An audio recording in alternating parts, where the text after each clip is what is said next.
Iran Israel की लड़ाई, परमाणु टेंशन हाई। जी हां, ब्रेकिंग के साथ शुरुआत कर रहे हैं। इजरायली हमले में एक और न्यूक्लियर साइंटिस्ट की मौत हो गई है। बहुत बड़ी खबर आ रही है ईरान के तेहरान से, जहां आईडीएफ का प्रचंड हमला हुआ है और इजराइल के माइक्रोसॉफ्ट ऑफिस के पास ईरानी हमला हुआ है। दोनों देश एक दूसरे पर अब बम और मिसाइल्स बरसा रहे हैं। यह बहुत बड़ी खबर, ब्रेकिंग न्यूज जरा जल्दी से दिखाइए। बहुत बड़ी खबर आ रही है इस युद्ध के बीच में, जहां ईरान और इजराइल का युद्ध चल रहा है। और बड़ी खबर यह कि ईरान के तेहरान में आईडीएफ का प्रचंड हमला हुआ है। माइक्रोसॉफ्ट ऑफिस के पास ईरानी हमला हुआ है। दोनों देश एक दूसरे पर बम और मिसाइल बरसा रहे हैं। तस्वीर आप देख रहे हैं, तस्वीरों में समझ सकते हैं किस तरह से धुएं का गुबार नजर आ रहा है। और यह ब्रेकिंग न्यूज आप देख रहे हैं, इजरायली हमले में एक और न्यूक्लियर साइंटिस्ट की मौत हो गई और यही टारगेट है कुल मिलाकर ईरान पर कि वहां न्यूक्लियर नहीं बनने देना है और साइंटिस्ट को टारगेट करना है। लिहाजा इजराइल अब लगातार हमले कर रहा है। उधर दूसरी तरफ देखें तो ईरान है कि बैक टू बैक हमले कर रहा है। दोनों देश एक दूसरे पर बम और मिसाइल बरसा रहे हैं।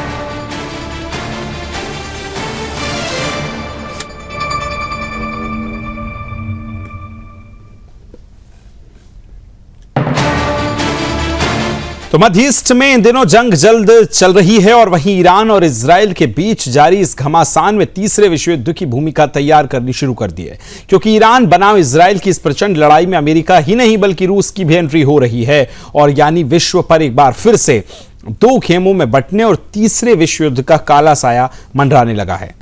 इसके बारे में आगे आपको डिटेल में बताएंगे, लेकिन उससे पहले आइए जरा जानते हैं कि ईरान और इजराइल के बीच जारी मौजूदा संघर्ष में आज और भी अब तक क्या क्या कुछ खास हुआ है।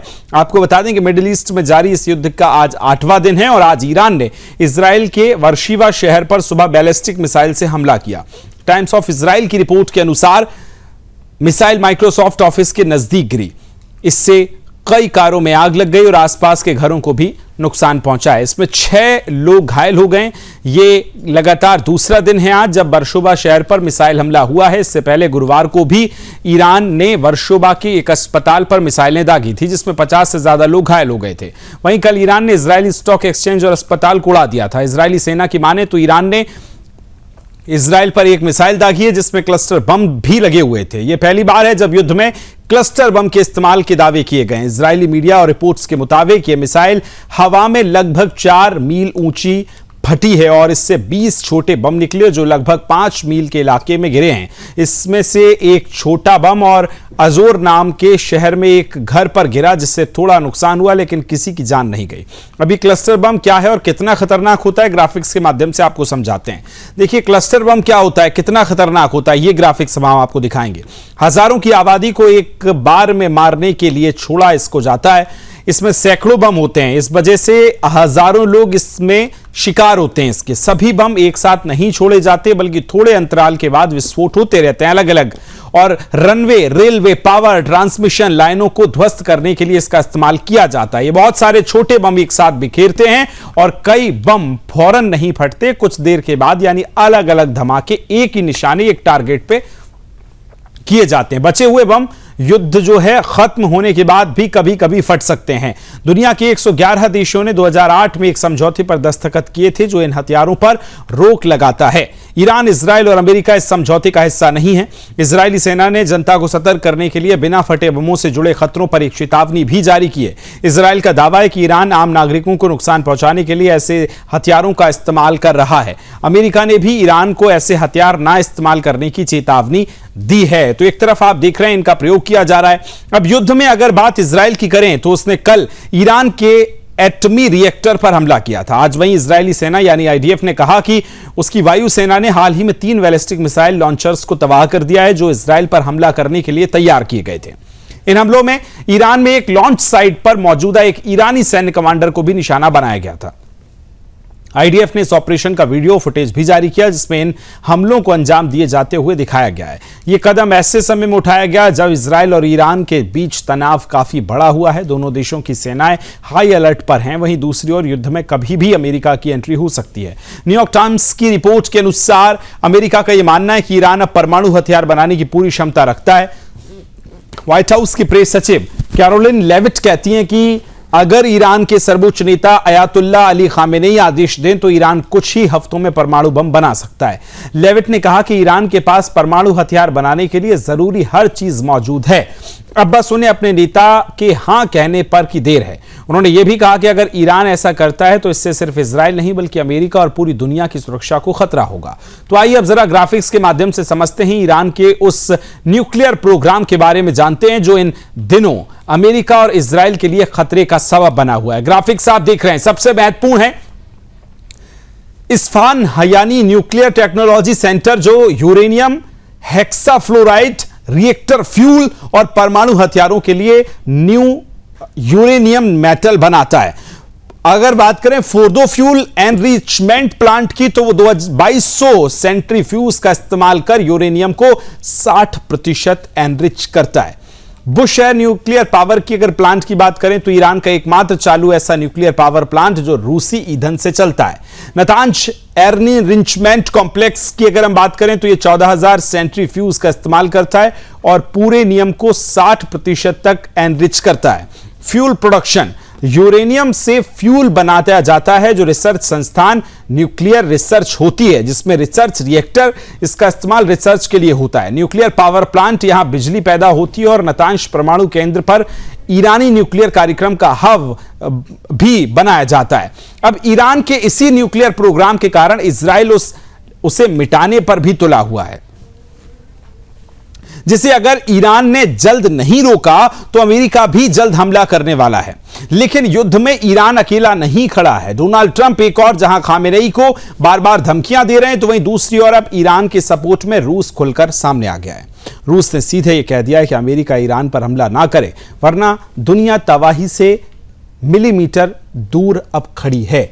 आपको बता दें कि रूस का यह संकेत एटमी तबाही की ओर है और ऐसे में ईरान इजराइल संघर्ष के बीच बन रहे इन वैश्विक समीकरणों पर अपने मेहमानों से भी आज हम चर्चा करेंगे। ये खबरें हमें आपको दिखाई कि आज तक क्या कुछ बड़ा अपडेट आया है। चर्चा की शुरुआत करते हैं, उससे पहले एक छोटा सा ब्रेक। चर्चा लगातार जारी है, ईरान और इजराइल की लड़ाई और परमाणु टेंशन हाई, इस पर बातचीत करेंगे। ज्यादा बातचीत के लिए संजीव श्रीवास्तव जी, विदेश मामलों के जानकार, मेरे साथ जुड़ गए। आलोक बंसल साहब, रक्षा विशेषज्ञ, आप दोनों का बहुत बहुत स्वागत है। चर्चा की शुरुआत सबसे पहले आलोक जी आपके साथ करता हूं। आज युद्ध का सक्रिय रूप से 8वां दिन है जब हम देख रहे हैं कि लगातार हमले हो रहे हैं और आज भी न्यूक्लियर साइंटिस्ट को एक अभी हमला किया गया, उनको टारगेट किया गया है। 8वें दिन में यह युद्ध आप कैसे देखते हैं, कहां नजर आता है और क्या इसका भविष्य अभी आपको दिख रहा है? देखिए, युद्ध चल रहा है और इजराइल की पूरी कोशिश है कि ईरान की जो परमाणु क्षमता है पूरी तरह से नष्ट हो जाए। इसके लिए आपने देखा कि उनके परमाणु संयंत्रों पर हमला किया गया, उनके परमाणु वैज्ञानिकों पर हमला किया गया, उनकी सैन्य नेतृत्व के ऊपर हमला किया गया, जो इस्लामिक रिपब्लिक गार्ड है उनके जो कमांडर्स थे उनके ऊपर हमला किया गया। तो इजराइल की कोशिश है कि ईरान नेस्तनाबूद हो जाए। पिछले कुछ समय से उनकी कोशिश है कि वहां पे सत्ता परिवर्तन भी हो। शाह के जो बेटे हैं रजा पहलवी, उनकी तरफ से भी अपील हुई है ईरान के लोगों को उठने के लिए। दूसरी तरफ ईरान जो है प्रतिकार कर रहा है और वो मिसाइल लगातार दागे जा रहा है। और हमें इसे समझना चाहिए कि ईरान और इजराइल के बीच में टेक्नोलॉजिकल असिमेट्री है। इजराइल जो है तकनीकी रूप से काफी उन्नत उसकी युद्ध क्षमता है और उसका असर हम देख रहे हैं कि ईरान की वायु जो सीमा है उसके ऊपर पूरी तरह से इजराइल का प्रभुत्व है।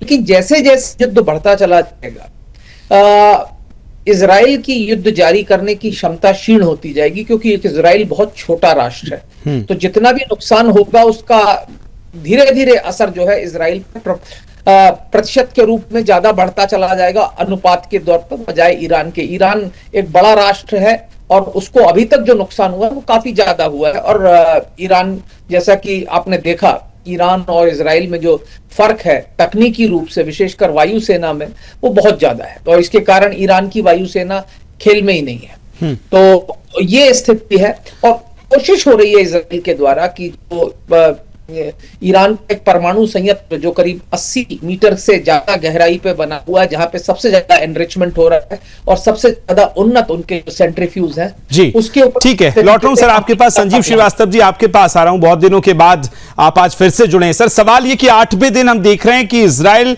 वर्सेस ईरान लगातार गोलाबारी चल रही है, मिसाइल बैलिस्टिक मिसाइल्स मारी जा रही हैं, लेकिन इसका हल क्या निकलेगा? एक तरफ हम देख रहे हैं आज अस्पताल को टारगेट किया गया, कितने सारे सिविलियंस उसकी चपेट में आए, अब हम फिर ईरान को देख रहे हैं कि वो फिर हमला कर रहा है। सर, क्या इसके पीछे आप देख रहे हैं और कब तक ये चल सकता है? 8वां दिन है आज तो। देखिए, इस युद्ध का जो आगे का जो सिनेरियो है वो इस बात पर निर्भर करेगा कि ईरान का जो न्यूक्लियर बिहेवियर कैसा रहता है। यदि ईरान अपने नापाकी अस्त्रों के हासिल करने की जो उसकी महत्वाकांक्षा है उसको लगाम लगा देता है, वो यूरेनियम एनरिचमेंट को फर्दर नहीं करता है, तो फिर यहाँ से डीएस्केलेशन की संभावनाएं अवश्य बनेंगी और अमेरिका ने वो स्पेस ईरान को जरूर दिया हुआ है।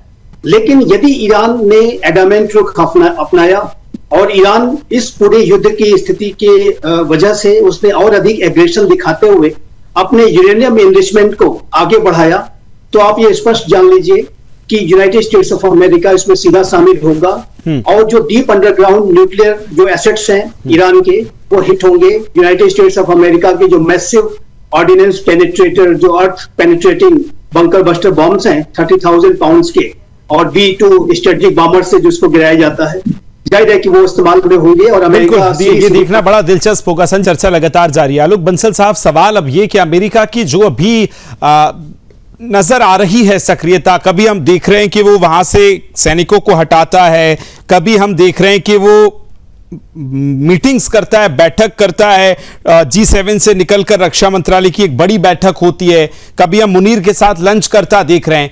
चाहता क्या है अमेरिका? सर, बहुत सरल शब्दों में अगर आप दर्शकों को समझा पाए तो। सर, अनम्यूट कर लीजिए, आपकी आवाज नहीं आ रही है। क्या चाहता है ये अमेरिका भी नहीं जानता है जी, क्योंकि राष्ट्रपति ट्रंप की जो नीतियां हैं वो सिर्फ वही जानते हैं। जो अमेरिकी विदेश विभाग है वो भी नहीं जानता। आपने देखा तुलसी गबार्ड ने कुछ दिनों पहले बोला कि ईरान परमाणु बम बनाने के कहीं करीब नहीं है, और कनाडा से आते टाइम राष्ट्रपति ट्रंप ने कहा तुलसी गबार्ड कुछ भी बोले पर मैं ये बोलता हूं, उसके बाद वो भी चुप हो गई। तो अमेरिका में जो है एक व्यक्ति नीति बनाता है और वो किस तरीके से नीति बनाता है, कब बनाता है, क्या बनाता है, ये कोई नहीं जानता। तो आप अभी भी देखेंगे किसी दिन वो बोलेंगे कि ईरान पे हमला होना चाहिए, ईरान अनकंडीशनल सरेंडर कर दे, किसी दिन बोलते हैं डील की बात करेंगे। जिस दिन डील होनी थी, जिस दिन बात होनी थी, वार्ता होनी थी, उससे एक दिन पहले इजराइल हमला करता है और उसके बाद ऐसे वक्तव्य आते हैं। तो अमेरिका जो है इस वक्त दुविधा में है, क्योंकि राष्ट्रपति ट्रंप जब चुनाव जीते थे तो उनका जो एक बहुत बड़ा सपोर्ट बेस था, मेक अमेरिका ग्रेट अगेन, उसमें ऐसे लोग थे जिन्होंने कहा था कि अमेरिका मध्य पूर्व के किसी भी युद्ध में अब शामिल नहीं होगा, व्यर्थ मध्य पूर्व के युद्धों में शामिल नहीं होगा। और ये राष्ट्रपति ट्रंप ने बड़े सीना ठोक ठोक कर कहा था। और अब जब वो युद्ध में फिर शामिल होने की मंशा दर्शा रहे हैं, तो उनके समर्थन वाले लोगों में एक काफी हद तक निराशा है। साथ ही साथ क्या है कि अभी तक मध्य पूर्व में कभी भी एकता नहीं देखी गई। आपने अभी भी देखा कि अरब राष्ट्र जो है काफी बड़ी संख्या में चुप है, लेकिन उसके बावजूद इस वक्त अरब जनमानस जो है बहुत ज्यादा नाराज है।